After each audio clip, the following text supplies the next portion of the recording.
আসসালামু আলাইকুম। আমি ডাক্তার মোহাম্মদ আব্দুর রাজ্জাক। আমি একজন কিডনি রোগ বিশেষজ্ঞ। আমি একজন ট্রান্সপ্লান্ট নেফ্রোলজিস্ট।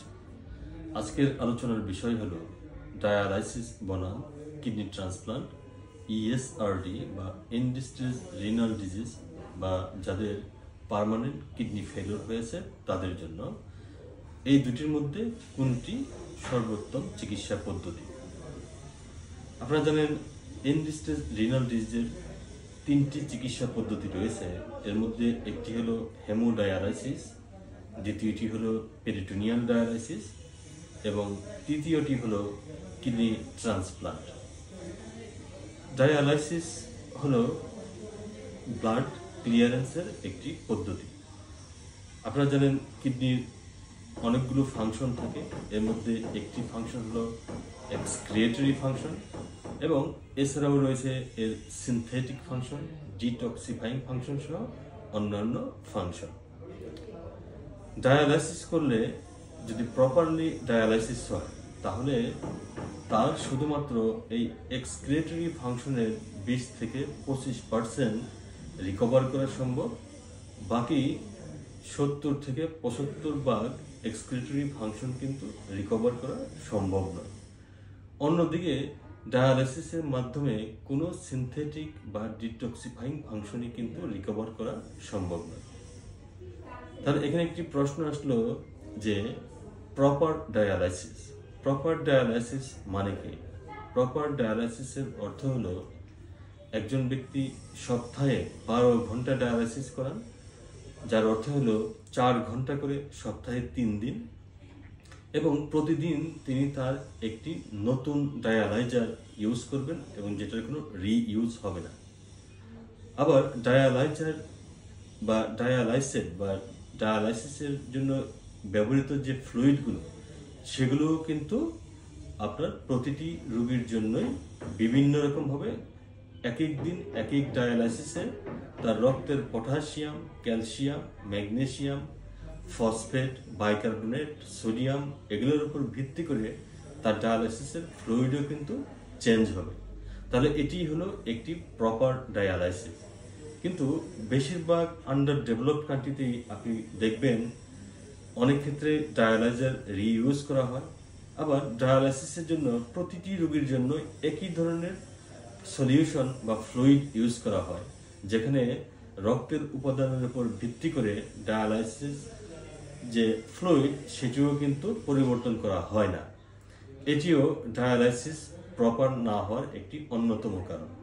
তার মানে আপনি যদি শুধু প্রপারলি ডায়ালাইসিস করেন তখনই শুধুমাত্র আপনি 20 থেকে 25% এক্সক্রিয়েটরি ফাংশন রিকভার করতে পারবেন। কিন্তু ডায়ালাইসিস যদি প্রপারলি না হয় তাহলে কিন্তু এর পার্সেন্টেজ অনেক কমে যাবে। কিন্তু আপনি যদি কিডনি ট্রান্সপ্লান্ট করান তাহলে সেক্ষেত্রে আপনার কিডনিটি যদি সঠিকভাবে কাজ করে, ট্রান্সপ্লান্টেড কিডনিটি, তাহলে আপনি আপনার যে এক্সক্রিয়েটরি ফাংশন সেটি কিন্তু আপনি পুরোটাই পেয়ে যাবেন, অলমোস্ট 100% পাবেন। আবার অন্যদিকে আপনার যে সিনথেটিক ফাংশনগুলো যেগুলো আমাদের জন্য অত্যন্ত গুরুত্বপূর্ণ, যেমন কিডনি হরমোন তৈরি করে যেটি রক্ত উৎপাদনের জন্য গুরুত্বপূর্ণ, এনজাইম তৈরি করে যেটা ভিটামিন ডি অ্যাক্টিভেশনের জন্য গুরুত্বপূর্ণ, এছাড়া রেনিন হরমোন তৈরি করে যেটি আমাদের ব্লাড প্রেশার নিয়ন্ত্রণের জন্য গুরুত্বপূর্ণ। তাহলে এই সিনথেটিক ফাংশনগুলো আপনি রিকভার করাতে পারবেন যদি আপনি কিডনি ট্রান্সপ্লান্ট করেন, যেটি ডায়ালাইসিসে অসম্ভব। আবার আপনি যখন ডায়ালাইসিস করান তাহলে সপ্তাহে যদি আপনি 3 বার ডায়ালাইসিস করান তাহলে সপ্তাহে 3 দিন আপনাকে ডায়ালাইসিস সেন্টারে যেতে হয় এবং ডায়ালাইসিস সেন্টারে আপনাকে 4 ঘন্টা থাকতে হয়। সেখানে যাওয়ার একটি প্রিপারেশন রয়েছে। আপনার রাস্তায় আপনার যেতে আপনার সময় লাগবে, ফিরে আসতে আপনার সময় লাগবে। তার মানে সেই দিনটি কিন্তু সম্পূর্ণভাবে আপনি লস করলেন এবং আপনার কিন্তু ওয়ার্কিং আওয়ার আপনি লস করলেন। সেদিন আপনি কোনো কাজই করতে পারবেন না। আবার অনেক সময় দেখা যাবে আপনি অসুস্থ বোধ করবেন, আপনি একাও যেতে পারবেন না, আপনার সঙ্গে আরও আপনার পরিবারের কাউকে যেতে হবে, তাহলে তিনিও কিন্তু তার ওয়ার্কিং আওয়ার লস করবেন। কিন্তু ট্রান্সপ্লান্টের ক্ষেত্রে আপনাকে কোথাও যেতে হবে না, শুধুমাত্র রেগুলার যে ফলো আপ সেটির জন্যই আপনাকে মাঝে মাঝে যেতে হবে।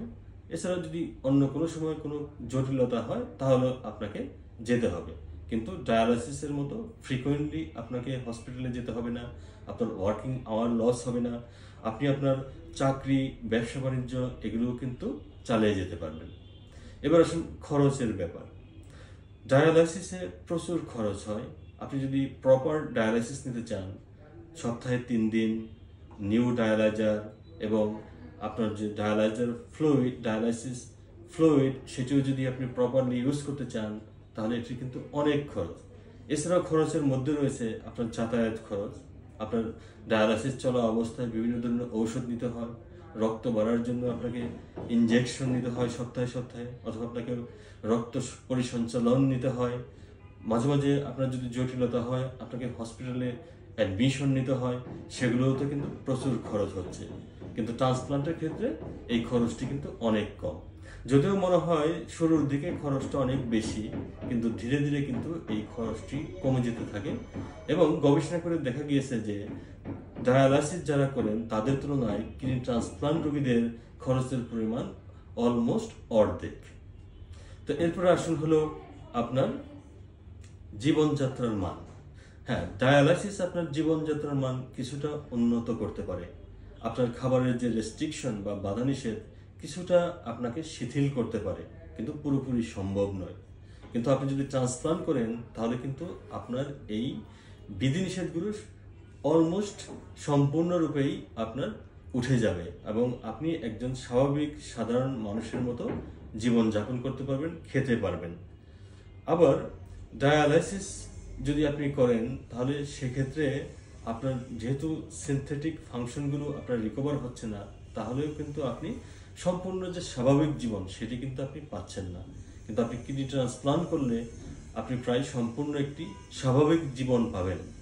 এজন্যই বলা হয় যে ডায়ালাইসিস আপনার জীবনযাত্রার মানের কিছুটা উন্নতি ঘটাতে সক্ষম হবে। কিন্তু আপনি যদি কিডনি ট্রান্সপ্লান্ট করান, কিডনি ট্রান্সপ্লান্ট দিতে পারে আপনাকে একটি নতুন জীবন। এজন্য আমার পরামর্শ, যারা এন্ড স্টেজ রিনাল ডিজিজে ভুগছেন বা সেকেন্ড স্টেজ 5-এ ভুগছেন এবং যাদের সামর্থ্য রয়েছে কিডনি ট্রান্সপ্লান্ট করার, যাদের একটি পটেনশিয়াল ডোনর রয়েছে কিডনি ট্রান্সপ্লান্ট করার, তাহলে আপনি ট্রান্সপ্লান্ট করার সিদ্ধান্তই আপনি নেবেন। এবং যারা ট্রান্সপ্লান্ট করাতে চান তাদের জন্য সুপরামর্শ হলো আপনারা ডায়ালাইসিস শুরু করার আগেই ট্রান্সপ্লান্ট করাবেন।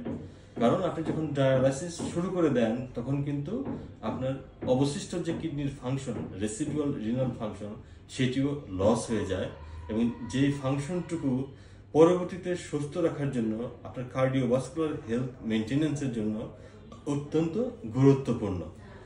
আশা করছি এই ভিডিওটি দেখে আপনারা উপকৃত হবেন। সবাই ভালো থাকুন, সুস্থ থাকুন। আল্লাহ হাফেজ।